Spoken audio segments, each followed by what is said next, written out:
Hello, dear friends, and again Eastwind is with you. Today we will talk about combat robots. There is a saying that generals are always preparing for the past wars. The saying seems strange at first glance, but it really reflects the conservative habit of not feeling time, living an old-fashioned way. But you can't stop time.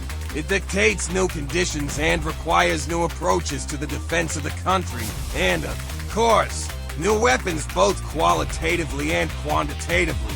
Our designers and engineers are not sitting idly by, and we have something to present to the passing time in the sky, on Earth and at sea, at the same time without rose-colored glasses. Russia is one of the few countries in the world capable of conducting advanced developments in almost the full range of industries in manufacturing, science, and technology.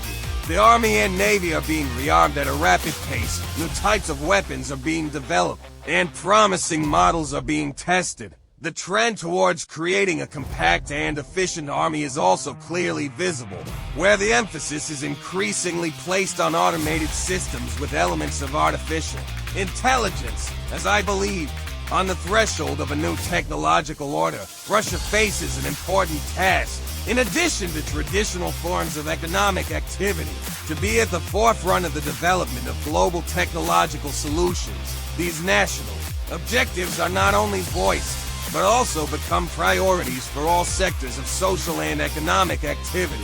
This is also especially important to take into account due to the increasingly overheated situation in the world, which, to put it mildly, leaves much to be desired. And the president of the Russian Federation, Vladimir Putin, also recently spoke about this. Therefore, no matter how much anyone liked it, Russia, taking into account all of the above, began to radically change its strategy. For example, if the early Russian army relied more on brute physical force, then since about 2009 the evolution of the army is clearly visible. For the Russian military is trying to see more and hear more than a potential enemy. Weapons based on new physical principles are increasingly being used. First of all, this became clearly visible in the fighting in Syria. Currently, the Russian army is actively introducing technologies, or, more precisely, elements of artificial intelligence. The main goal is to improve coordination and speed of decision-making.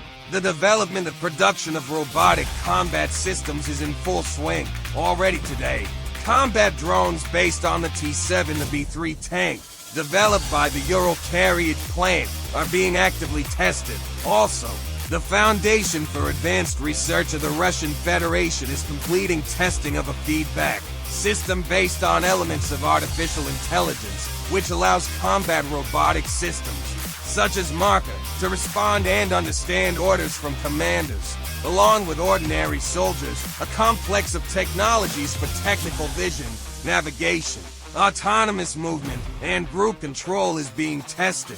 The Marker platform first became known in the fall of 2018-2019.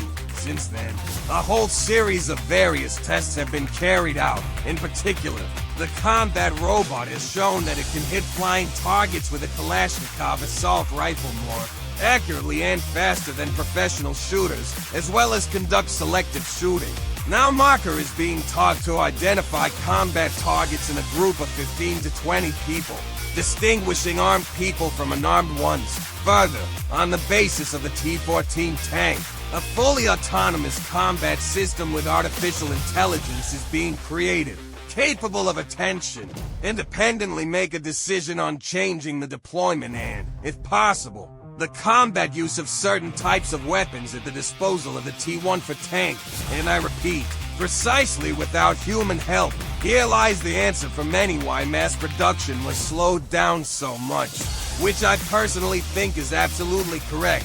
And by the way, Russia's ground forces are armed with tank formations currently undergoing modernization, consisting of T-72, T-80, T-90. It is known that as of 2020, the Russian tank forces have 3,030 tanks in service and 10,000 to 100 tanks in storage, and also to 150 tanks in the formation of the coastal forces of the Navy, which is larger than the U.S. tank forces, whose tank fleet, as far as is known, includes 2,831 M1 Abrams tanks, this is in service, and 3,500 in storage. Further, the world's first anti-space defense system, the S-50, is already being tested for capability and its autonomous performance once the system is deployed. In the future, S-500 systems will also be controlled by artificial intelligence with the right to transfer control to a person. And you heard right now, it is the transfer of control to a person. Let me remind you that the main task of the complex is to combat combat equipment and medium-range ballistic missiles. It is independently possible to intercept such missiles with a launch range of up to 3,500 kilometers and, if necessary, intercontinental ballistic missiles. At the final section of the trajectory and within certain limits at the middle section, coverage of individual regions, large cities, industrial facilities, and priority strategic targets must be provided against these weapons. Also among the tasks of the anti-aircraft complex are the destruction of hypersonic cruise missiles, aircraft and unmanned aerial vehicles, both conventional and high-altitude, the destruction of low-orbit satellites and space weapons launched from promising hypersonic aircraft, also strike hypersonic potential UAV and orbital platforms. Further, the Uran-9 robotic combat systems, capable of conducting reconnaissance, have now begun to be actively supplied to the Russian army, destroy enemy combat crews and provide combat support to troops. Uran-9 managed to undergo baptism of fire in Syria, and not only.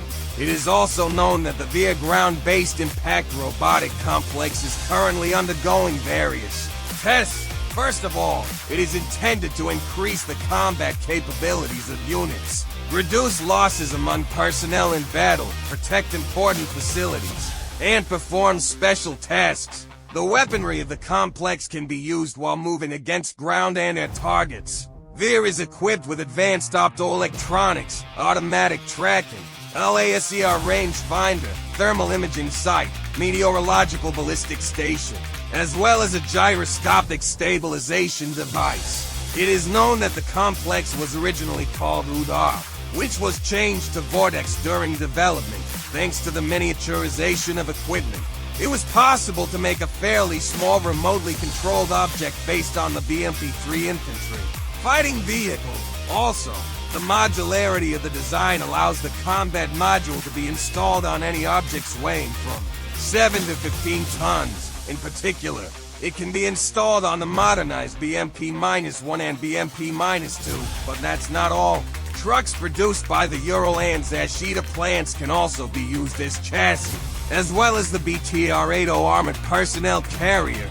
Currently, the Russian Defense Research Center is developing methods for using drones, with the goal of creating the world's first combat robot unit.